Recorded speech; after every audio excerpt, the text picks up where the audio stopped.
it's the federal government's job to secure the border. Because they weren't doing it, we had to do it. Right. And therefore, the feds should reimburse us. I'm all about it. So we can use that for our schools. We can use it for stuff to help them lower property taxes for disabled veterans. Texas installed another buoy installation today outside of Eagle Pass. The litigation is still ongoing from the previous stretch of buoys, but obviously now we've seen a lot of changes. Where do you think that litigation will go now that there's going to be a new presidential administration, a new DOJ coming in, one that might not fight Texas as hard? Yeah, obviously there's going to be a sea change. The Biden administration had essentially an open border policy. They were not cooperating with any of the border states to stop the massive flow of illegal immigrants coming into the country. Quite the opposite. Despite the rhetoric, everybody knows that's true. So Texas took a stand, particularly earlier this year when the governor basically said, he echoed nullification, which means if a federal law is unconstitutional, a state has the right under the theory of nullification to say, we're not going to follow that federal law. And that's what the Texas governor did, I believe, in January of 2024. And to follow that up, we've used our own money to secure our border, fighting the Biden administration in court every step of the way, including the issue of Shelby Park, where the Biden administration said you must open up Shelby Park, which is right on the Rio Grande River, to allow our border agents, the federal officials, to come in. The governor said, no, we're not going to open it up. So we really had a very strong clash between states' rights and the federal obligation. It's true that the number one priority is the federal government to secure the border. But if they don't do it, what are states supposed to do? And so the Biden administration blinked, and it kind of went away because they did not force the issue.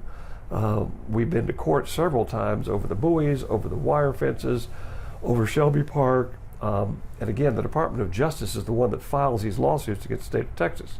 We're going to have a new Department of Justice, and they're going to basically drop all those charges. The court cases that are now ongoing, they'll all be dismissed because the government's going to ask for a dismissal. Case is gone. Clearly, the state of Texas is now going to cooperate with the Trump administration because their goal is to actually secure the border with a physical structure, as well as begin a look at all the millions of people that have come in, to prioritize the ones that are the worst of the worst, which are the criminals that have a criminal record, that have been admitted to the country, and deport those individuals. So now that we have a cooperative effort, there's not going to be any court battles between the state of Texas, because the federal government will be doing their job now to secure the border, to allow legal immigration. And we're all for legal immigration. We're just against illegal immigration. The state of Texas has offered the federal government, the Trump administration, the new incoming DHS secretary, hey, we're going to give you 120 acres in Starr County. Please set up. So as opposed to keeping the Biden administration at bay so we could do our job to secure the border, we're now saying to the federal government, okay, come back in, you do your job, and that will free us up from pulling our National Guard, our state troopers back, as it should be. The federal government, that's their responsibility, which is now going to save us billions of dollars. With the buoys specifically, I've done an investigative story before. Border Patrol was looking at a buoy system during the previous Trump administration, but obviously then administrations changed. They weren't able to continue that. Do you see this as a potential strategy to be used not just in Texas, but in some of the other border states as well? Yeah, I think President Trump's going to use all the above. We're going to use a physical wall. We're going to use buoys. We're going to use electronic methodologies. We're going to do a Remain in Mexico policy. Remember, President Trump had the Mexican military deployed along the border to stop individuals. So everything we can do to secure the border is the right thing to do, because a nation without a border is not a nation anymore. And so I think that mandate is very clear from the American people. From the state of Texas, President Trump won the state of Texas in a landslide. And he's got a mandate from the people. He won the popular vote. He won a landslide in the Electoral College. You look at all the polls, people support what he wants to do. And so with that mandate, I'm hoping that Congress will come together very quickly, pass some meaningful legislation So the president doesn't have to act by executive order, because remember, during the last 2 years of the Trump administration, the Democrat Party controlled the House of Representatives, and they blocked everything he wanted to do. So he had to use executive orders to try to do what he could under Article 2 authority, that's the authority for the Commander-in-Chief, as opposed to Article 1 authority, which is the Congress. Now we've got an opportunity for meaningful legislation, not window dressing, but meaningful legislation to talk about lawful immigration, how we're going to allow individuals to come into our country, maybe a work permit, and so we need that. We need it for some time. So hopefully the president will be able to use that mandate to get some legislation, secure the border, so we can go back to business as it should be. So, with this concept of mass deportations in the United States, right now, Mexico is deporting some of the people that are trying to come up through Mexico. Do they still have an incentive to do that and to look at that from their side and spend their money if they know that America will do it if these people do end up crossing it? They see other countries around the world, including Mexico, have seen what President Trump can do for the last 4 years for the 4 years he was in office. And they know that he has the ability to use tariffs and other mechanisms to get countries to do what they're supposed to do. So Mexico's not doing this because they're trying to help us out. They're doing it because they know that when President Trump comes into office, they need to have good relationships with the United States of America. They know that the 4 years under Biden is over, that President Trump is deadly serious about securing the border, and if they don't do their job on their side of the border, he will cause them great discomfort economically and cost them a lot of money, hit them in the billfold with tariffs. And so if they want to have a favored trade status agreement with the Trump administration, they're going to do what President Trump wants them to do, what they should be doing. Which could include continuing the deportations and the enforcement that they've been doing. Absolutely, because again, many people are coming into Mexico through their southern border, and all they have to do is stop that flow at their southern border, which they haven't done, and you solve a lot of the problem.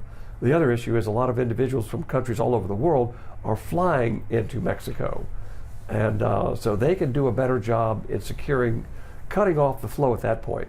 I use the analogy like, this is just common sense. I mean, that's part of the platform of the Republican Party. Common sense. So if your bathtub is overflowing and you come home, what's the first thing you do? You don't get out the mop and start mopping up the floor. You turn off the water. And that's what President Trump wants to do, and he's going to encourage other countries to do the same thing. Not just Mexico, but also Colombia, Peru, Venezuela. He's going to negotiate agreements with those countries to keep their people in those countries. Now, we do have some people that have legitimate claims for asylum. That's a fraction of the individuals that come to this country. Everybody knows that, because the vast majority of people that go to our administrative process and our judges, they're denied their claims for asylum because they don't meet the criteria. They're coming here for a better life. We can all understand that. But again, if you're coming for a better life, good on you, but do it the right way. We have a lawful process for that, and you're not going to jump the line for people that have been in the process for many years or months. What gives you the right to jump the line and get in front of them? No, you get to your place in line, follow the rule of law. That's all we're trying to do, is follow the rule of law. Perfect. I think that makes sense. In the last few days, we have seen some escalated action in Russia and Ukraine. The United States has signed off on some further measures for Ukraine to attack Russia. What is your take on that situation as it's unfolding now and what it could lead to? Well, first of all, this is a home game for Russia. Now, I'm not making a case that Putin was correct. He was incorrect. He violated international law when he invaded Ukraine a couple years ago. That aside, you're not going to defeat Russia. Unless you're willing to start World War III, you're not going to defeat Russia in a home game. Here's Russia, here's Ukraine. It's right on the border. All the area in eastern Ukraine that the Russians are now occupying, the vast majority of people in those areas want to be with Russia. As Crimea, they wanted to secede from Ukraine and join Russia. That's how our country got here. I'm very amused when people said, well, you can't secede from your country. That's how we got here. So how are you denying them the right that was the very foundation of how we came to be as a nation? So if people want self-determination, I'm all about it. So if the people in Crimea want to secede and join Russia, there should be free and fair elections, and that should happen. You shouldn't be surprised. There has been a civil war going on in Ukraine long before Putin invaded Ukraine on the eastern provinces, and Ukraine, of course, has not allowed them their God-given right, in my opinion, to vote to secede. And they have been engaging for years in violence against those people. Putin invaded ostensibly to allow that secession, but for other reasons as well, which is illegitimate. But my main point is you got to deal with reality as reality is. Unless we're willing, or other countries are willing, to send in soldiers, you're not going to defeat Russia. Ukraine military is basically decimated. They've lost over half in dead and wounded. There's nobody left to fight. So we can send them billions of dollars in bullets and beans and missiles, but you're not going to win. It's just not going to happen. So let's negotiate a peace settlement that both parties can live with. What's very curious to me is this current Biden administration, oh no, we can't talk about a peace settlement with Russia and Ukraine. Out of the question. Total military victory is all we want. But on the other side of the world with Hamas, a Nazi-like organization that slaughtered over 1,000 innocent Jewish people on October the 7th, oh, we got to negotiate a peace. We can't have total military victory for the Israelis. So where you should advocate for total military victory, which is the Israel-Hamas war, they want a peace settlement. Where you should have a peace settlement in Ukraine-Russia, they don't want a peace settlement. It's exactly the opposite. Wars, when fought, should be fought very quickly so that they're ended very quickly. Urban warfare with the Israeli-Hamas conflict is very bloody. That's just the nature of the beast.